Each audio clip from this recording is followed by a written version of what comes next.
Everyone, this is Kevin, and today what we're going to talk about is how you can increase online sales just by restructuring your website.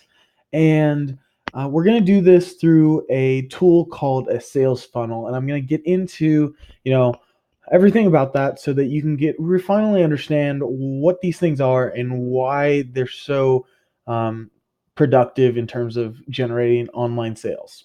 So first, I just want to do a quick plug. Um, I'm doing this with SalesStream, my agency where I put sales on autopilot. And we focus on result based marketing in which we generate calls, sales, and leads for our customers. The best result we have had so far is 24 times return on investment. And we're looking for more to come in the clients we're working with right now. So I'm just going to get right into this. First, I want to talk to you straight with you if you're running advertisement or even traffic in any form to your website. And my concern here is that you're sending, maybe you're running great Facebook ads and you're sending it to whatever website you have set up. And it might be a great website that has been thoroughly put together over some time from developers. It might have a blog, it might have all these things, and that's fine. But there's some things that you have to account for when you are running traffic to these websites.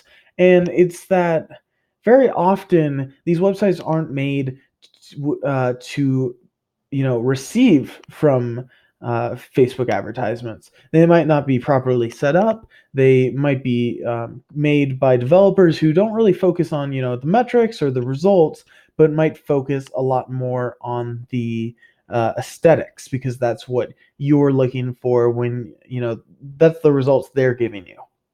And so what these websites end up being is very complex with multiple tabs, or um, that could be one subset of the websites. And then you also have some situations where there are multiple options on what someone can do on that website, from you know reading your blog, checking out your about tab, all these things. And it can get quite confusing for someone who is going there straight off of your Facebook ad, which is offering, maybe a discount or whatever. And that can get confusing on where they're supposed to go. You might think it's obvious for anyone who's going there, but you got to understand that these people are just coming off of Facebook or AdWords or whatever you're driving traffic from, and they aren't as invested, or they don't understand your business as well as you might, and so they need to be um, spoken to almost in very simple terms on a website that gives them direction on what they need to do. So next, we're going to get into how a sales funnel solves this and what it is specifically.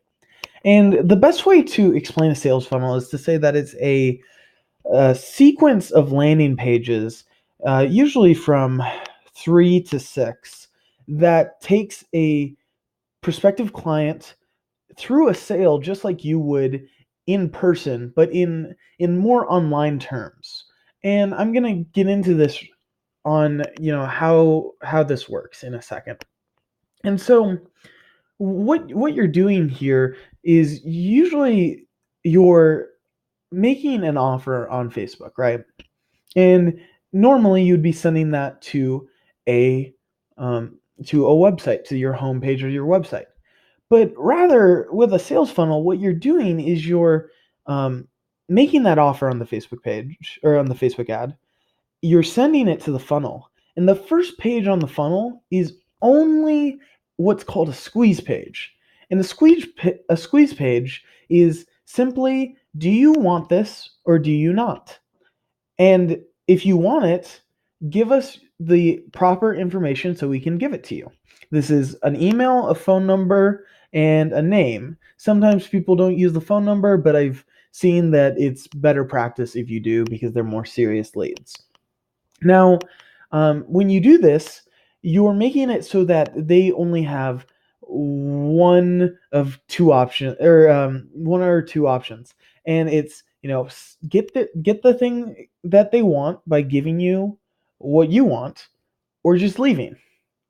Meanwhile, a um, with a website, it's a little less straightforward, and they they will not almost not even notice the action you want to take, because there's so many possibilities. But when you put it in simple terms of, do you want this or do you not, and if you don't, leave, then you're weeding down the people who are just not serious about what you're offering.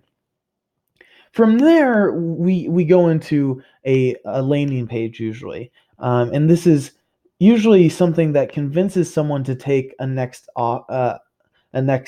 action. And this can be in many different formats. I'm going to get into the different types of funnels tomorrow, but what this is going to be is, just convincing them that whatever action you want them to take next is the best choice for them. So this is either scheduling a call with you, buying a product, or um, just buying a small product. And this is important because a lot of people might just go straight to an order form, but if you think about it, you don't want to add more pages to your funnel than necessary. But it's important that you don't assume that someone's ready to buy, because really it ends up making it less likely that they're going to make a purchase, because they're not fully convinced on what you're offering, and you're not explaining it well.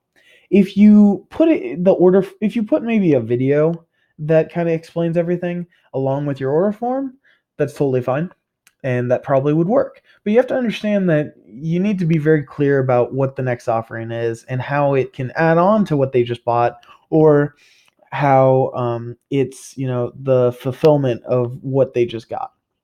And we can get into that a little bit more tomorrow.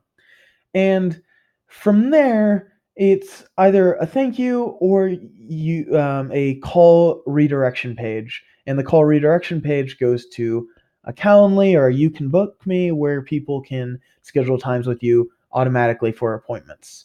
And really, what's important about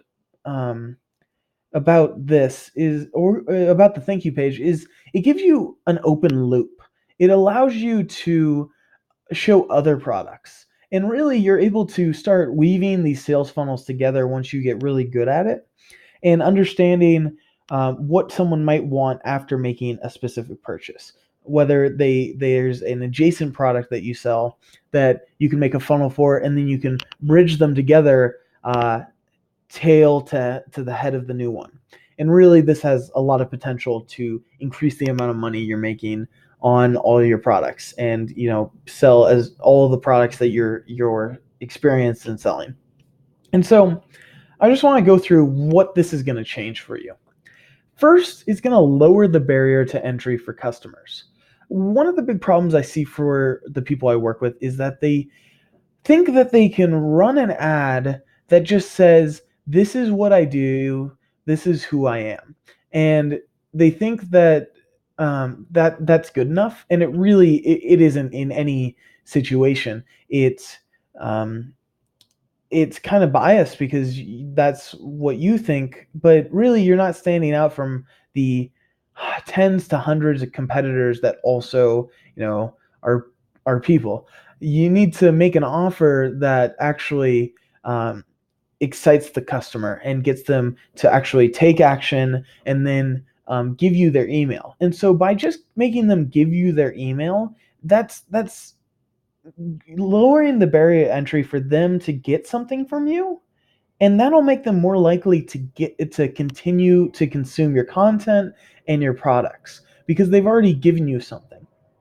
But when you just kind of go straight from Facebook into, this is who I am, buy from me, and you already make an offer immediately, and the offer is them paying you, it's not going to go over very well, because it comes off very, to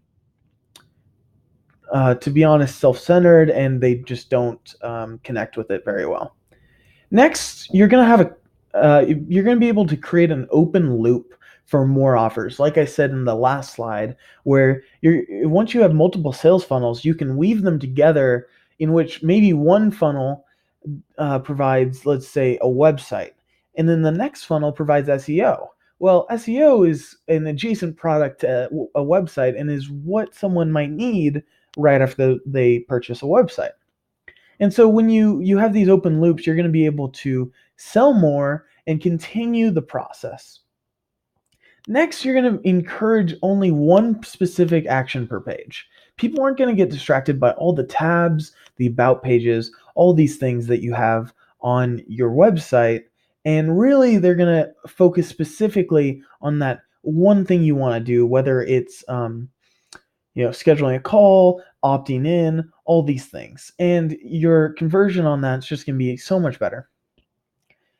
You will also track conversions better because it'll be shown specifically in one straight line, and you'll be able to see whether people are stopping at the opt-in, at the landing page, etc. And that's kind of difficult to see and set up on a website.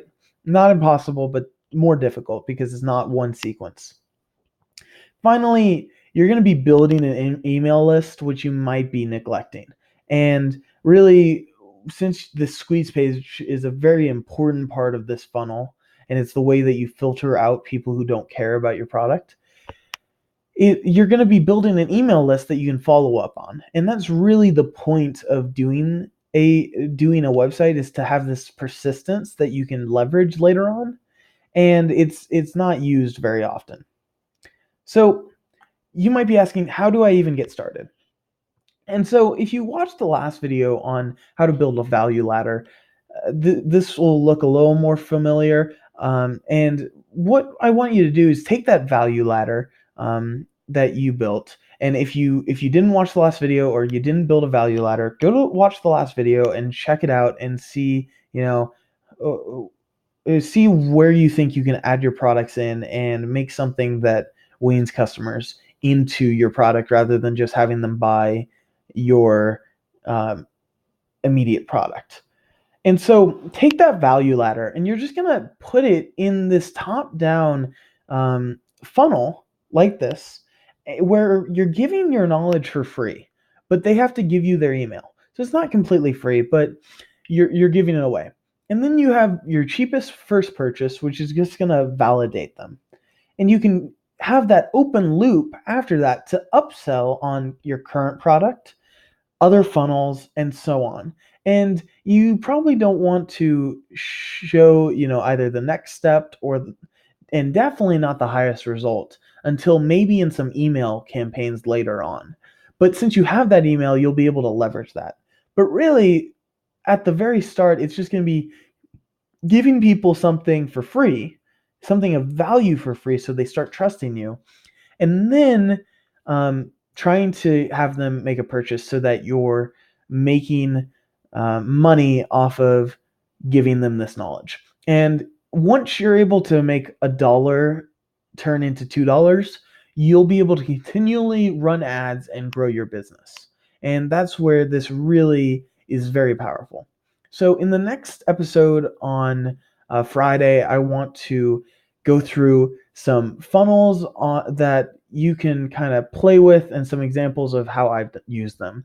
And if you want to comment what you're thinking for your value ladder or sales funnel, or even just message me, go ahead, and I'd love to give you some feedback and help you out based on my experience. So I will talk to you tomorrow. Thank you. Bye.